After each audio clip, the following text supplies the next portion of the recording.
Today I'm going to Ag in Motion, Western Canada's outdoor farm expo. It's such a cool show. There's so much to see. There's equipment demos, there's ride and drives, there's crop plots, there's drones, there's autonomous equipment. It's very, very cool. You got to go multiple days just to see it all, and we usually do because the show is actually 20 minutes from the farm.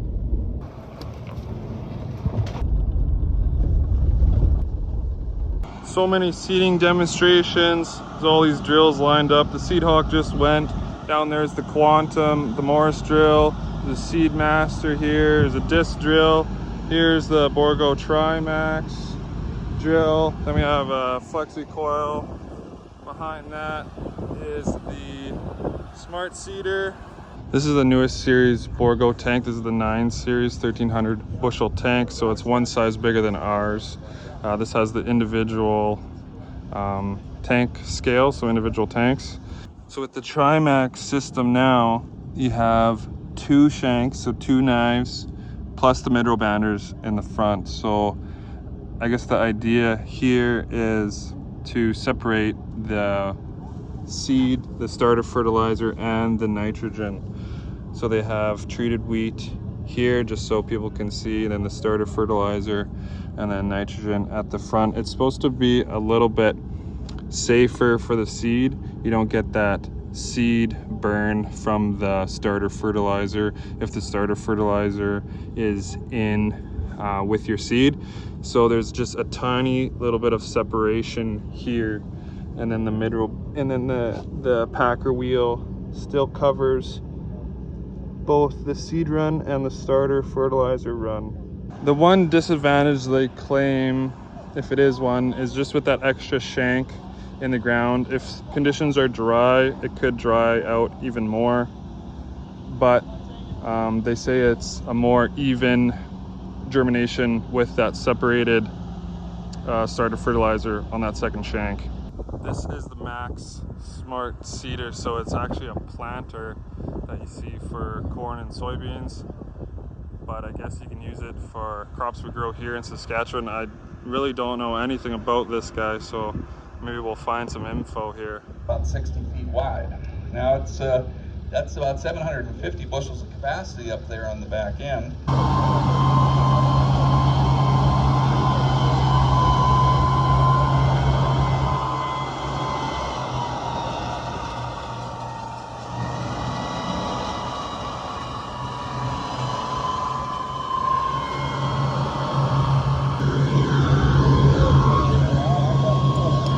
Nice narrow trench.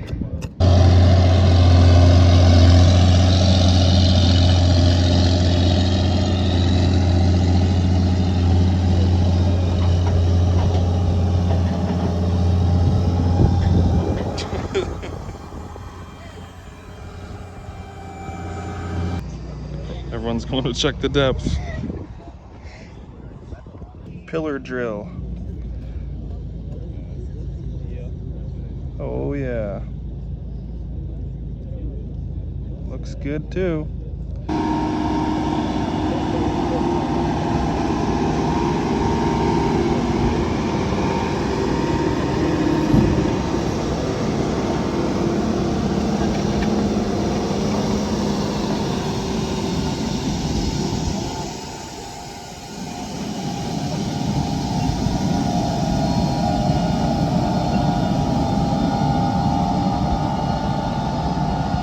Check it. Seed right there. Okay. And then what you can do, because it's the Trimax on the side band, I put some nitrogen down here just to show where it goes. Right. So there should be some ESN. There's ESN right there. And then the bulk of the nitrogen then can go here. Right. So that's in your mid-row banders then, right? So, No, good. I think it's in this one. Oh yeah, there. Okay. Oh yeah. So yeah, it kind of goes. Yeah, we got nitrogen there. Could use a little bit deeper actually. And then so you got your nitrogen, and then you can have starter. So a lot of times it'll be phosphorus, but I just have urea here right now, or ESN, down in the side band, and then your sweet seed will be up here. Then. Yeah. So that's kind of how it's set up.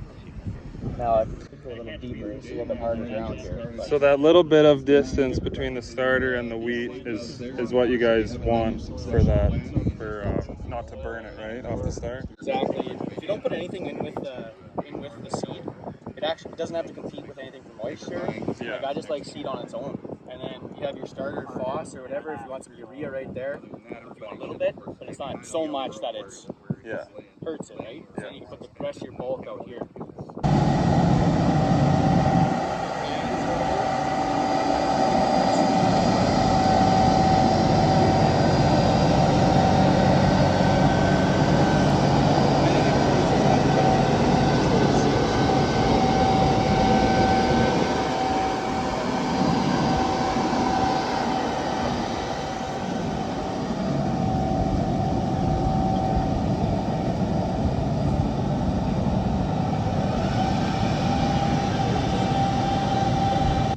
It's a little shallow, but the field finish is really smooth. There's no big seed furrows.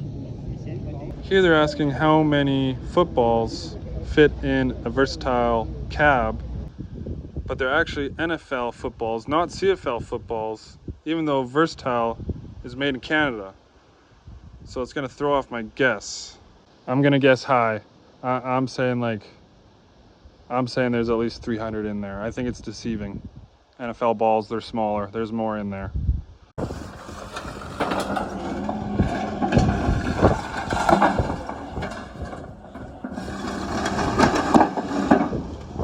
There's also tillage demos, high-speed discs, rippers, vertical tillage.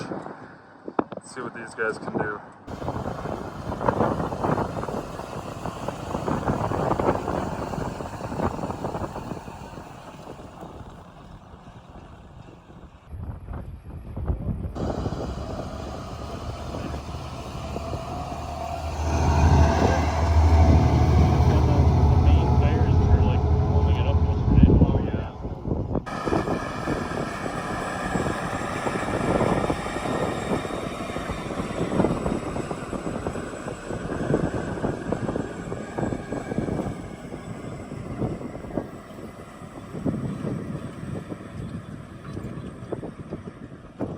Deep ripper, he said he was 18 to 20 inches deep. Oh yeah, that's Specifically designed to combine the residue mixing capabilities.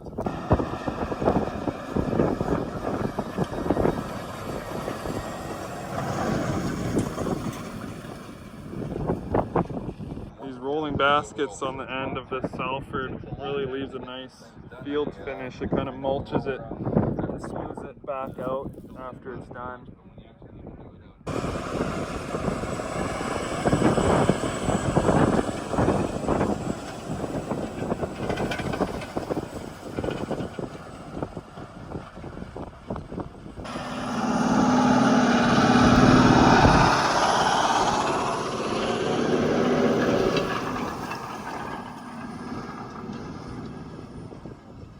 Going on a Case Patriot test drive will make full line egg sweat a little bit.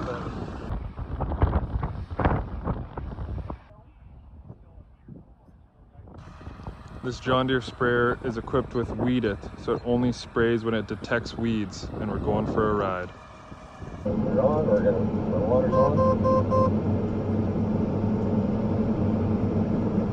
Kind of start to see it Yeah. slack there.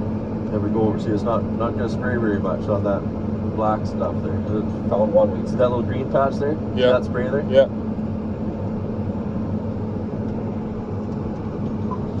So right now we're at 1 gallon an acre. Now we're up to 7.8 gallons an acre, 2.6, 5.8.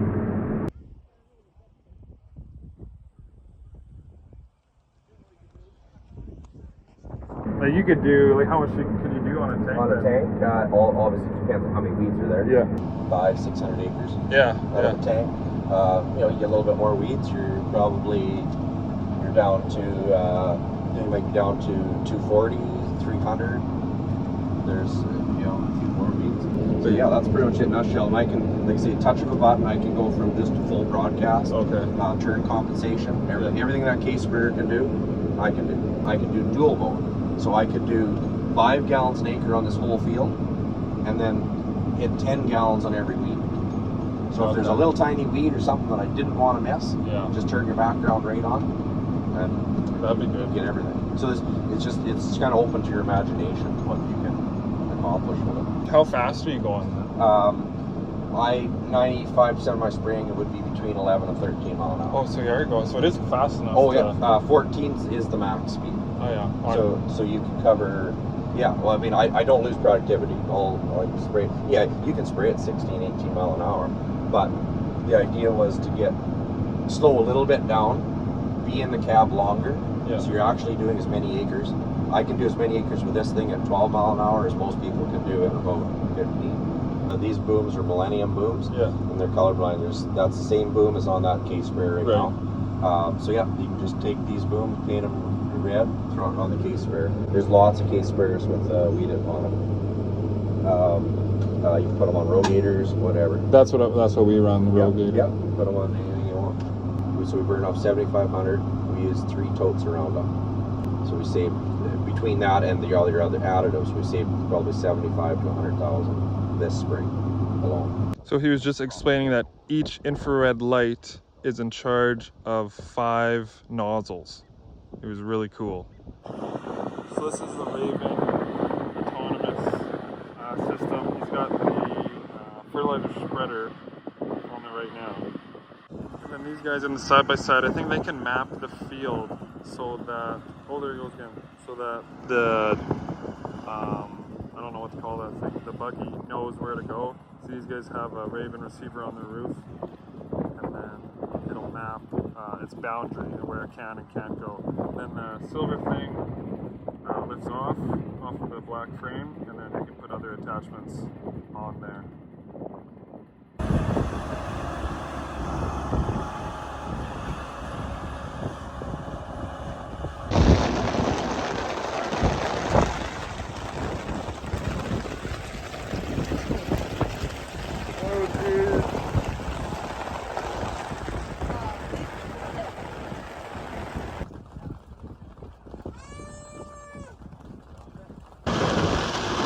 Big rock picker.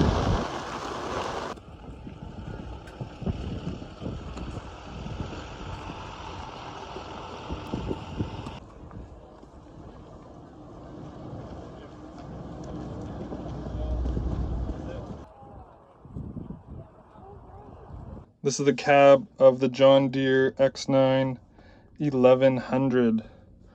43% more harvesting capacity than the S790.